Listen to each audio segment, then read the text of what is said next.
everyone. Before I start this video, I just wanted to make a small announcement that our flash sale is finally live, and both our package 1 and package 2 would be available for 2000 rupees less. So the first package, which had our course as well as the mocks and sectional tests, would now be available for just 3999, and our second package, which had just the mocks, is now available for 3499. And also the third package, which was mocks and the sectional tests, would now be available for 1199. So go grab the offer now. So hello you all. Today we have Akshay Lahoti with us, and he's one of the toppers of CET 2020. He had scored 144 marks, 99.98 percentile. It's huge.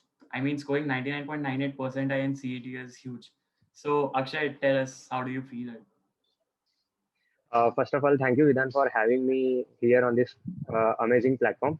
It feels good to be among the CET toppers, sharing our experiences with them, and looking forward for this particular interview. Okay, Akshay. So we'll ask you just 10 questions. So we've got this series of 10 questions with the toppers. So firstly, just a big congratulations to you for scoring such marks. Could you just tell me how that moment was when you actually saw your result? Yeah, so I guess our results were declared on 23rd May. I still remember the date exactly. And that time I was still working at my office. So I just logged in at around 9:30, and I had a meeting at 11. So then results came out at 10:30. And like on the basis of how my exam went, I was sure I would get decent marks, but I was not expecting an AIR 19. So I started checking my name from the rank 30th and went scrolling down, and post 200 I stopped because there was no point, as I was not going to get into JB. But then I got a call from a friend telling that, congratulations, and you have scored all India rank 19, and I could not believe it. I later went on to check my result again, and I literally saw that I scored an all India rank 19. Then went across the room, told my dad that, now I'll probably leave my flat at Pune, and now it's time that I could really study at JBR. So that was amazing. Even I just have to tell you one thing, he's being really modest right now. He knows that he's smart and he knew that he'll score that much in CET 2020, so don't trust his words. Actually, when did you start your CET specific prep, and did you appear for other exams as well? Yeah, so I was preparing for almost all the B school exams. So I started my preparations with NMAT in August. Then I appeared for CAT, then IIFT, and finally I was going to conclude my season with CT. So my main focus of the entire admission process was CAT. Like all of my strategies and preparation were going to be revolving around CAT, but unfortunately I could not score that well in CAT. But then for CET, I started my preparation somewhere in Feb first week, I would say, if I have to be honest, because January is usually the hectic period in MNCs. So I had a lot of work in my office. But then in February, as work toned down, I started my preparation, and then February and March was actually the time when I prepared honestly for CET 2020. Okay, so people, he started in Feb, so he hardly had 1 month to prepare for CET. And despite of that, he was able to get such amazing marks in CET 2020. Big inspiration. Akshay, so how did you prepare? How many mocks did you give? And initially, how was your score? Yeah. So I started my preparation quite late, and because of that, I did not had the liberty of appearing for many mocks. Usually, what an CET aspirants actually gives. So I gave around 15 to 17 mocks, I would say. And initially, I scored somewhere around 110 marks in my first mock that I appeared. And then on, I kept on progressing till that golden figure of 144 marks, which eventually led me through JP. That's amazing. I mean, starting off with 110 marks, you must be really smart for that. Because I remember I started with 63 marks. That was pretty bad, and I was devastated after that first mock. So amazing. So, Akshay, how was the overall test strategy? I mean, during the exam, what was the time distribution and order of your sections? Yeah. So I always knew that English was not my forte. Like it was probably one of the section wherein I didn't scored pretty good in all of the mocks consistently that I appeared for. It's a difficult And I section also for all the engineers.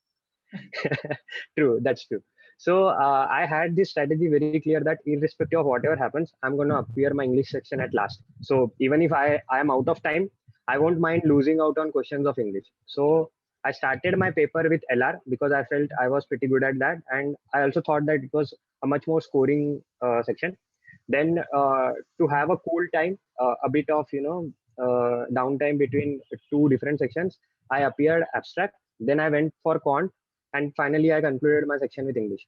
So time distribution was, I gave LR somewhere close to 60 to 65 minutes.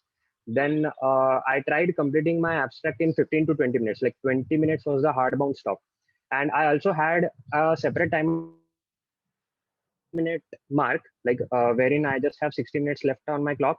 I have to complete these two questions. So usually in CT exams, your clock runs from 150 minutes to 0 minutes. So that way I kept an additional check on myself that whenever I reach that 60 minutes figure, I have to stop my abstract and LR section and I have to move on to cons and English section. Finally, I spent somewhere close to 35 minutes in quant and 25 to 30 minutes depending on how difficult the paper was and how much time I had on my clock. I used to allocate that to the English section. So that was my time distribution. Okay, so people, if you would have seen our previous videos as well, you'd have seen that all the toppers have almost allocated the similar time to all the sections. It's just that the order of attempting those sections is different. So it's completely up to you. So I started with VA first and he ended with VA. But both are in the same place right now. So whatever you start off with, just be comfortable with that. And it's just that allocation of time. So you should be pretty clear with that. And you should just keep attempting all those mocks with that strategy itself.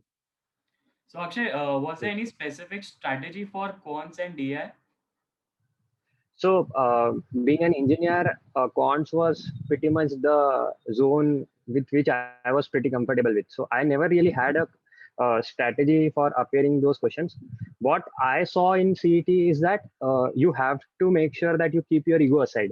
So if you see a particular question which you find is pretty difficult and you also think that you could solve it, but there's no point if it is going to take 2 or 3 minutes of your exam time to actually solve it during the real exam scenario.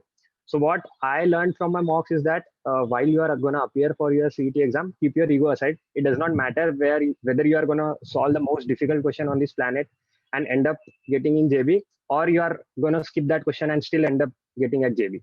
So ultimately, you should try and make sure that you attempt maximum number of questions in whatever time you have allocated for those particular section and keep working on that particular strategy. People, this guy was from COEP, and despite of that, he had to keep his ego aside. So, तुम लोग कोई भी engineering college से जो don't just think that you have to complete this question. बाजू में keep your ego and just go for the next question. And this is from the COEP guy. Okay, so कोई भी engineer ऐसा नहीं बोलना चाहिए that ego नहीं करना है सब. So yeah, Akshay, what's the strategy for LR? So LR, see, usually what I followed was I first tried to solve the non-puzzle questions, which I guess there were 35 to 40 questions in non-puzzle part, and then there were 40 odd questions in LR, the puzzle part.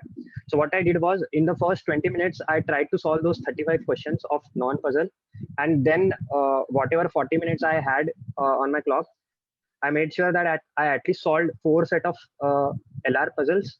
And then if I had additional time, I would go for the 5th set. So luckily during the CET 2020 exam, I could solve 5 different set of puzzles correctly, which boosted my confidence pretty well in the exam as well. Puzzles are the most difficult part of LR section, and if you're able to solve 3-4 of them, your confidence is on another level. Another level, true. So yeah, so because his strategy was keeping the puzzles towards the end of LR section, and for me, I used to keep attempting whatever I felt was easy. So again, up to you, just keep experimenting, whatever suits. Akshay, what was the strategy for VARC and abstract? So for abstract, I would say keep reading as many newspaper, as many novels as you can, because it actually helps you for verbal. Yeah. because it actually helps you to skim through all the passages that you will be getting. So you will be getting 2 or 3 passages in your CET exam, and it really boils down to the speed with which you could read through those passages. And it actually helps if you are able to read through them in quite short duration of time, because then you could attempt more and more questions in the verbal section as well. Apart from that, I would say not a very apt guide to comment on the verbal part of the things, because that was never really my strong section. But reading newspaper and novels really helps. It helps you to build upon your vocabulary, which ultimately helps you during attempting those mocks and finally the CET exam as well. Okay. And how about abstract? So for abstract, I would say there are specific set of questions like which you should be definitely aware about. Like in some of the questions, the figure just keeps on rotating either anti-clockwise or clockwise direction. Then you have to be really good at spotting some patterns within the images. There are another set of questions which are mirror images or water images. So all of these questions you should be really aware about, and you should solve as many questions as you can during your mocks. And apart from mocks as well, over the internet you could find n number of questions on abstract. So the more you practice abstracts, the less time you will be consuming on the exam day, which will eventually help you to boost up your score. So just keep practicing as many questions as you can in abstract is what I followed as my strategy. Amazing. So yeah, reading is the key for verbal. Reading key, if you're fast with it, then you can easily crack CET exam. And also for abstract, it's just 6, 7 different ways of solving abstract. If you're aware of all those tricks and tips, so you can crack abstract easily in 15 to 20 minutes, which we usually keep for abstract. Okay, so Akshay completed his engineering in 2018, right? Yeah. So Akshay, how did you manage it with your WorkX? True. So now, while I was attempting CET, I was always going to be focusing on CAT. So CAT was my major exam for which I had prepared throughout my summers along with my job. But when I didn't score that well in CAT, I knew that CET is always going to be my backup option, because it was not that difficult of an exam and just was a speed based exam. So while I was working, I had to make sure that I could attempt as many mocks as possible, because again, going and studying very CET specific subjects was not going to be feasible and manageable with Office. So what I mainly focused on was solving as many mocks as possible along with my Office. And during my Office days, what I used to do is, as soon as I came back from Office, I used to rejuvenate myself with a 20-30 minutes of short break, and then I used to directly start appearing my mocks. So my Office usually ended by 8 p.m. in the evening. Then from 9 p.m. I used to start taking my mocks, and by 11:30 I would finish them. Then till 1:30 in the night I used to analyze my mocks, and then again in the morning, if I missed out on certain questions, I would wake up and try to solve them again, if I could solve them in non-exam pressure versus what happened in the real exam scenario. And this entire strategy helped me managing my entire CET exam along with Office. So I would say having a discipline within yourself, if you are going to appear for CET exam along with Office, is something that you should really look up to. And there are going to be ups and downs in your mock strategy as well. Someday you might have extra work from Office and you might not be able to follow the schedule which you usually follow. So don't get disheartened. Just keep working. Try attempting as many mocks as possible. The number actually does not matter. Even if you end up appearing for 15 mocks and still get into JB, I guess in the end it matters that whether you are landing up at JB or not. Now that is some motivation people. मतलब office से आने के बाद ही solving the questions till 1:32. That takes some motivation. So that exactly is my next question. I mean, what do you should think? ये motivation आता कहाँ से था? मतलब मेरी तो फटती थी. मतलब कितना how much I have to work, क्या क्या करूँ to get into JB. So that is some motivation that you really need. And is there any message for all the aspirants who look up to you for inspiration? So I would definitely like to say that all of my friends, my roommates with whom I used to stay, they were really the motivation. They constantly kept on pushing me to appear for this exam because they believed in me. They definitely saw the future aspirant, MBA aspirant in me, and they constantly kept pushing me to appear for those exams. And made sure that irrespective of how many lows that I was facing during that time, they kept motivating me. So having a group of people who would keep pushing you for doing good and better in your exams is something which I'll definitely suggest. Secondly, all of my engineering friends were also going for their further studies. Like a few of them went for MS and others went to IIMs. So being in that peer group wherein everyone is planning for their further education, that itself is a motivation, because ultimately you don't want to be the lagging guy of the group who is just stuck upon their graduation and did not do their post graduation. So these two things worked in favor of me for pushing myself in appearing all those exams. Yeah. Amazing. So yeah, people hang around those people who are motivated enough and who want to achieve something in their lives. So even you would get motivated and you would feel कि अरे ये सब इतना करे, even I should do something and get some good marks in these competitive exams. Sakshay, do you have any plans for the next 2 years?